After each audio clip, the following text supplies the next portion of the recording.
वालेकुम पाकिस्तान, मैं हूं Maliya Hashmi. Welcome to my YouTube channel. नाज़रीन, आज हम बात करेंगे दो इंतहाई इंटरेस्टिंग इशूज पर। एक तो आज तारीख है 5 जुलाई और जैसे कि आप सब जानते हैं कि आज से 43 साल कबल 5 जुलाई 1977 को जुल्फिकार अली भुट्टो साहब की पीपल्स पार्टी की हुकूमत को खत्म करके जियाउल हक साहब की तरफ से मार्शल लॉ लगा दिया गया था और तब से लेकर अब तक जमहूरियत पसंद और आमरीत मुखालिफ लोग इसको यौम सियाह भी कहते हैं। लेकिन मुझे हैरत उन लोगों की तरफ से ये आमरीत मुखालिफ और जमहूरियत पसंद नारों के लगने पर होती है कि जो आमरीत के तो खिलाफ हैं, लेकिन आमरीत की सबसे बड़ी पैदावार नवाज शरीफ साहब के सबसे बड़े हामी हैं, नवाज शरीफ साहब के मीडिया सेल का हिस्सा हैं और उनके हर स्याह को सफेद करके दिखाना उनका फर्ज है। ये कैसी नफरत है उनकी आमरीत से, ये हमारी समझ से बाहर है। इसके अलावा नाज़रीन बात करेंगे दूसरे इशू पर जो कि बहुत ही जिस पर बहस की जा रही है सोशल मीडिया पर पिछले 4-5 रोज से, और वो है मंदिर का बनना, मंदिर की जो तामीर है इस्लामाबाद में। इस पर बात करेंगे और मैं आपको हकाइक के साथ बताऊंगी कि क्यों इस मंदिर का बनना कोई इतना जरूरी नहीं है, और ये ना भी बने तो कोई कयामत नहीं आ जाएगी। जो ये contrary to what these pseudo intellectual liberals are portraying, ये सब गलत बात कर रहे हैं। इस मंदिर के बनने से इनको कोई नई मजहबी आजादी नहीं मिल जाएगी हमारी हिंदू कम्युनिटी को, जो उनको पहले से हासिल ना हो। ये मैं आपको हकाइक के साथ बताऊंगी और आप ये सारी बात सुनने के बाद खुद कहेंगे कि ये बात नहीं है कि हम कोई इज्जत नहीं करते अपनी माइनॉरिटीज की, ऐसी बात नहीं है। सो इस पर बात करेंगे और मैं आपको पाकिस्तान और इंडिया का एक डिफरेंस भी बताऊंगी, मेन डिफरेंस, कि कैसे पाकिस्तान अपनी माइनॉरिटीज का कितना जबरदस्त ख्याल रखता है और कैसे ये सूडो इंटेलेक्चुअल लिबरल्स जिस वक्त भारत पाकिस्तान मुसलमानों पर मुजालिम ढाता है उस वक्त इनको सांप सूंघ जाता है। उस वक्त नहीं इनकी जुर्रत होती कि ये मुसलमानों के हक में बात करें, लेकिन यहां पर ये अपनी वही again as the name says it all, pseudo intellectual liberals, असल के इंटेलेक्चुअल नहीं है ये। लेकिन नाज़रीन इस पर बात करने से पहले मैं जरा पहली चीज पर आ जाते हैं। हम बात करेंगे नाज़रीन 5 जुलाई की कि ये जो यौम सियाह जो लोग मना रहे हैं, सबसे पहले तो आसमा शिराजी साहिबा की मैं ट्वीट देख रही थी और मैंने उनकी ट्वीट को कोट करके ट्विटर पर उनको जवाब भी दिया, जिसमें उन्होंने कहा कि आमरीत हमेशा मुर्दाबाद, जमहूरियत हमेशा जिंदाबाद और ये हमेशा शबखून मारा जाता रहा इस कौम पर, इस कौम के हुकूक सल्ब किए गए, इस अवाम की आवाज छीनी गई और जो जुल्म हुआ, शबखून मारा गया। बेसिकली जियाउल हक साहब के मार्शल लॉ को और ओवरऑल वो फौज पर बात करती हैं। अब मेरा यहाँ पर नुक्ता बहुत सिंपल है कि अगर आप जमहूरियत की बात करते हैं, डेमोक्रेसी, तो वो भाई जिन पढ़े लिखे मुल्कों में जमहूरियत एक्चुअली एग्जिस्ट करती है वहां पे आप कभी उनका लिटरेसी रेट देखें, कभी वहां पर उनके जमहूरी रवैये देखें। वहां पर इस किस्म के गैर जमहूरी रवैयों की गुंजाइश नहीं होती कि जो नवाज शरीफ साहब ने आपको फोन पर कहा और अब वो ऑन रिकॉर्ड मौजूद है, कोई भी शख्स उसको गूगल कर सकता है, जो उन्होंने फरमाया कि आसमा आप 4-5 चैनल्स अगर मेरे हक में खड़े हो जाएं तो गेम बदल जाएगी, काम हो जाएगा। ये जमहूरी रवैया हरगिज नहीं है। ना ही ये जमहूरी रवैया है कि आप सरकारी पैसों पर आपको मराहत दी जाए, चाहे किसी भी सहाफी को दी जाए, मैं किसी एक की बात नहीं करती। ना ही ये किसी किस्म का जमहूरी रवैया है कि आपके सहाफियों को जो शाम 7 बजे से लेकर रात 11-12 बजे तक शोज करते हैं, उनको महज इसलिए नवाज शरीफ साहब अपने मीडिया सेल से प्रॉपर उनको पे रोल पे तनख्वाहदार मुलाजिम के तौर पर रख लें कि आपने अवाम में जो हमारे हक में राय आमा है उसको हमवार करना है। ये जमहूरी रवैया नहीं होता। जमहूरी रवैया ये होता है कि आप अवाम की बात करें, आप अवाम के लिए स्टैंड लें। जहां पर अवाम की हक तलफी होती है वहां पर ये भूल जाएं कि कौन सी सियासी जमात हुकूमत में है, वहां पे अवाम के साथ खड़े हो जाएं। ये होती है जमहूरियत। ये नहीं होती कि जहां पे जो खाता है तो खिलाता भी है तो उसके नारे लगाए। और जिस आमरीत के खिलाफ आप लोग बात करते हैं, उस आमरीत जिस तरह आम गर्मियों का सबसे बड़ा तोहफा है, इसी तरह मियां साहब आमरीत का सबसे बड़ा तोहफा है। ये जो बात करते हैं ना, इमरान खान साहब को 2 चीजों के साथ नथी करते हैं कि जी ये फौज के साथ इमरान खान का गठजोड़ है, जी फौज लेके आई है इमरान खान को, और दूसरा गठजोड़ ये बनाते हैं नैब के साथ। नैब भी इन्होंने खुद बनाई, नैब में जितने केसेस नवाज शरीफ साहब और जरदारी साहब पर हैं, ये इन्होंने खुद एक दूसरे पे बनाए। इमरान खान ने तो एक भी केस इन पे नहीं बनाया। सिर्फ इमरान खान ने एम्पावर कर दिया नैब को कि अब आप खुलकर काम कर सकते हैं, आपको कोई सरकारी प्रेशर नहीं होगा कि जी हुकूमत के बंदे के खिलाफ है या अपोजिशन के बंदे के खिलाफ है तो कोई आपको रोके, ऐसा नहीं होगा। और हुआ भी नहीं। अब नैब कैसी परफॉर्मेंस देती है वो नैब का जमीर जाने और अल्लाह जाने, लेकिन इमरान खान जो कर सकते थे उन्होंने अपने तौर पे किया। हाँ, उनकी स्ट्रक्चरल गलतियां हैं। इमरान खान की सबसे बड़ी गलती के बुजदार जैसा निकम्मा बंदा उन्होंने सीएम के तौर पे लगा दिया। यहां पे कोई वाइब्रेंट बंदा होता तो पंजाब की वाकई काया पलट चुकी होती।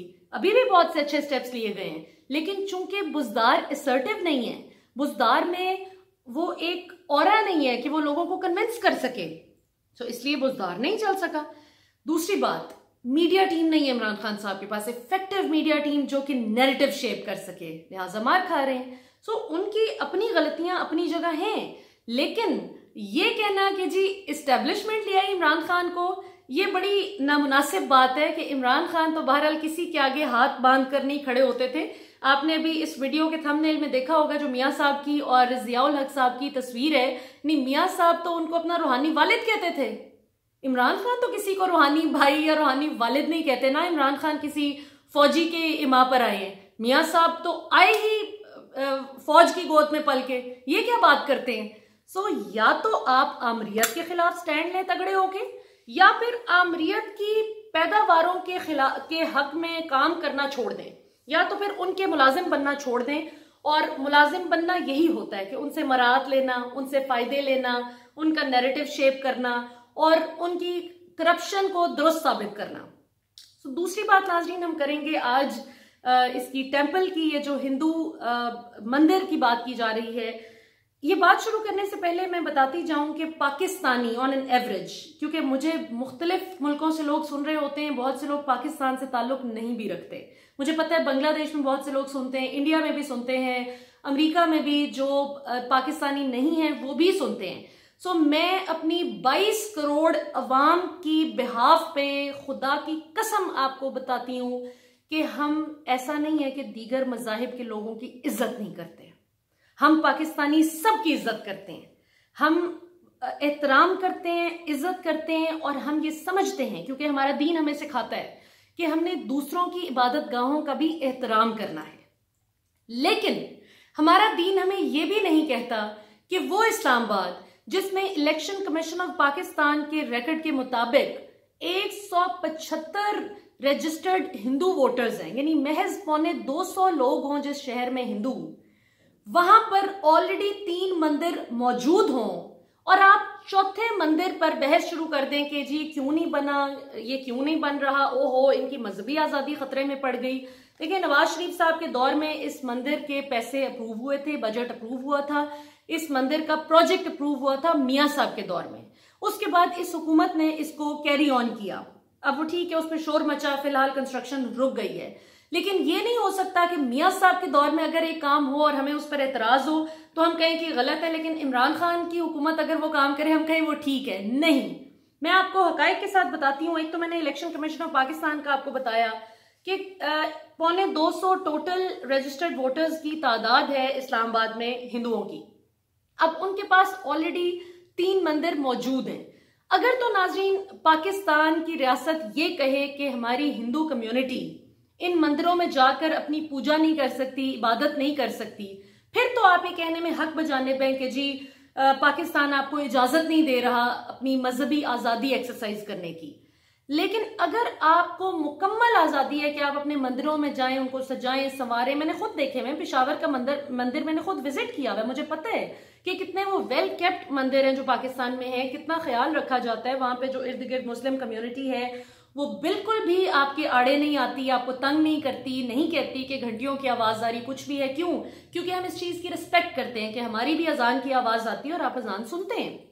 सो हमें को एग्जिस्ट करना आता है। लेकिन जिस मुल्क के हालात नाजरीन ये हों कि जहां पर आपकी अस्पतालों की बुरी हालत हो, जहां पर इस कदर अभी सिवियर कोविड क्राइसिस आया, इसने सारी कलई खोल के रख दी है पाकिस्तान में सेहत और जो भी हमारी हेल्थ और पैरामेडिकल स्टाफ के जो हालात हैं, बेचारे किस कदर वो ओवरवर्क्ड हैं, उनके पास काम का प्रेशर कितना ज्यादा है, और उनको तनख्वाह किस हिसाब से मिलती है, उनकी मराहत नहीं है, हमारे पास बेड्स कितने इनसफिशिएंट हैं, मेडिकल इक्विपमेंट्स नहीं है, वेंटिलेटर्स पहली दफा बनाने की तरफ हम आ रहे हैं। सो बहुत कुछ ऐसा है जिस पर इन्वेस्टमेंट की जरूरत है। सो पाकिस्तानी टैक्स पेयर्स के पैसों से बजाय इसके कि हम कोई नया बुतकदा बनाए, विद ऑल ड्यू रिस्पेक्ट, आपके 3 मंदिर हैं, उनको पाकिस्तान की रियासत ठीक है उसको आपको मेंटेन करने में सपोर्ट करे, आप वहां जाएं, अपनी पूजा करें, हम आपकी इज्जत करते हैं, लेकिन नए मंदिर पर 10-10, 20-20 करोड़ लगाने की बजाय बेहतर नहीं है कि हम कोई नया हॉस्पिटल बनाएं, कोई नई एजुकेशनल इंस्टीट्यूशन बनाएं कि जहां पर मुसलमान भी फायदा उठाएं, हिंदू भी फायदा उठाएं, क्रिश्चियंस भी फायदा उठाएं, यहूदी भी फायदा उठाएं। किसी भी इंसान का इलाज होगा तो दुआ ही निकलेगी ना उसके दिल से। सो ये बिला वजह हमारे सूडो इंटेलेक्चुअल लिबरल्स ने इसको एक इशू बना दिया है। वो लोग जो बाबरी मस्जिद भारत में किस बेदर्दी से शहीद कर दी गई और इनके मुंह से एक लफ्ज नहीं निकला कि कितना जुल्म हुआ है। फिर करतारपुर राहदारी खोली गई। अब उसकी जो सिग्निफिकेंस है वो बड़ी पाकिस्तान के डिप्लोमेटिक लेवल पर भी इसलिए बहुत स्ट्रांग है क्योंकि बाबा गुरु नानक जो हैं उन्होंने 20 साल अपनी जिंदगी के जो आखिरी 20 साल थे वो तकरीबन पाकिस्तान में गुजारे थे। तो जिस तरह हम हज करने जाते हैं, हमारे लिए जो मक्का मदीना की इंपॉर्टेंस है, वही सिख कम्युनिटी जितनी भी है पूरी दुनिया में उनके लिए करतारपुर वो हैसियत रखता है। सो हम in light of that, in view of that, हमने उस चीज पर स्पेंड भी किया और अपनी माइनॉरिटीज का ख्याल भी रखा। वो एक माइनॉरिटी है, हमने उनका ख्याल रखा। लेकिन अब ये तो बात नहीं कि पाकिस्तानी टैक्स पेयर्स का पैसा जो है वो बजाय इसके कि हम सेहत तालीम पे लगाएं जिससे सारे फायदा उठाएं, हर पाकिस्तानी फायदा उठाए, जिससे मुसलमान हो, क्रिश्चियंस हो, हिंदूज हो, जो भी हैं सब फायदा उठाएं इक्वली उससे। उसकी बजाय अगर हम नए नए बुतकदे बनाएं, अब ये भी ज्यादती है। मुझे पता है मेरी बात से बहुत से लोग डिसएग्री करेंगे और कई लोग कह रहे थे कि जी क्लर्जी के आगे ना बंदा बाउ डाउन कर जाए, बहुत ज्यादा आप कॉम्प्रोमाइज पोजीशन ना हो जाए जी, कि आप मजहबी जो शिद्दत पसंद लोग हैं आप उनके आगे झुके। नहीं, मजहबी शिद्दत पसंदों की बात नहीं है।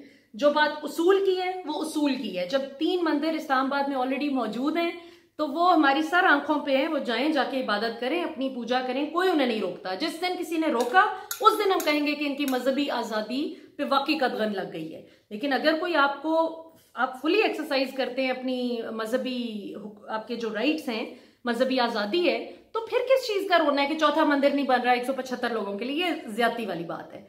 और इसके साथ, इस उम्मीद के साथ कि इंशाल्लाह अब ये बहस खत्म होगी और ठीक है, रियासत जो भी फैसला करती है कि हमारा इस्लाम इतना कमजोर नहीं है कि वो एक और मंदिर बनने से खतरे में पड़ जाएगा। लेकिन याद रहे कि हमारा इस्लाम इतना भी कमजोर नहीं है कि जिसने अगर 3 मंदिर बने हुए थे और कभी इस पे सवाल नहीं किया, तो मुसलमानों का इतना भी नहीं है कि हम इतने ही बुरे हैं कि हम जी मंदिर के खिलाफ हैं। बात सिर्फ इतनी है कि इस वक्त पाकिस्तान के पास वसाइल देखें कि कितने कम हैं। पाकिस्तान इस वक्त माली तौर पर कितनी स्ट्रगल कर रहा है, स्ट्रगलिंग जोन में है, और हम अफोर्ड नहीं कर सकते इस वक्त कि हम एक मंदिर पे इतना स्पेंड कर दें बजाय। और इवन आप देखें, मैं तो ये कहती हूँ जितनी हमारी मसाजिद भी बनी हुई है, अल्लाह ताला मस्जिदों को आबाद करे, वो बनी हुई है ठीक है, उनमें लोग जाएं, इबादत करें। इस वक्त सबसे ज्यादा आपकी इंसानी जानों को बचाने की जरूरत है। तालीम पे लगाएं, सेहत पे लगाएं। ये हुजूर सल्लल्लाहु अलैहि वसल्लम ने फरमाया तालीम हासिल करो खा तुम्हें चीन ही क्यों ना जाना पड़े। पॉइंट क्या था? चीन जाहिर है सऊदी अरब से दूर है। पॉइंट ये था कि दूर से दूर ही क्यों ना जाना पड़े, इल्म हासिल करो। तालीम पे फोकस करें। अभी मेरी पिछली वीडियो अगर आपने देखी हो जो आज दोपहर को मैंने लगाई थी, तो उसमें मैंने आपको बताया कि कैसे लोग, पबजी एक गेम है, लोगों को ये तक नहीं पता। मेनली नवाज शरीफ साहब के वोटर्स थे और वो कहते हैं कि पबजी एक ऐसा इदारा है कि जिसको इमरान खान ने तबाह कर दिया है, और पबजी नवाज शरीफ साहब के दौर में बिल्कुल ठीक चल रही थी। ये हालात हैं। खुदा का खौफ करें, खुद पे रहम खाएं, इन फजूल बहसों से निकलें, और लिबरल बनने के चक्कर में वो एक्टिंग ना इतनी करें। बट ठीक है, इज्जत सबकी करें, लेकिन जिन जगहों पे स्पेंड होने की जरूरत है वहां पे स्पेंड करें। पाकिस्तान जिंदाबाद।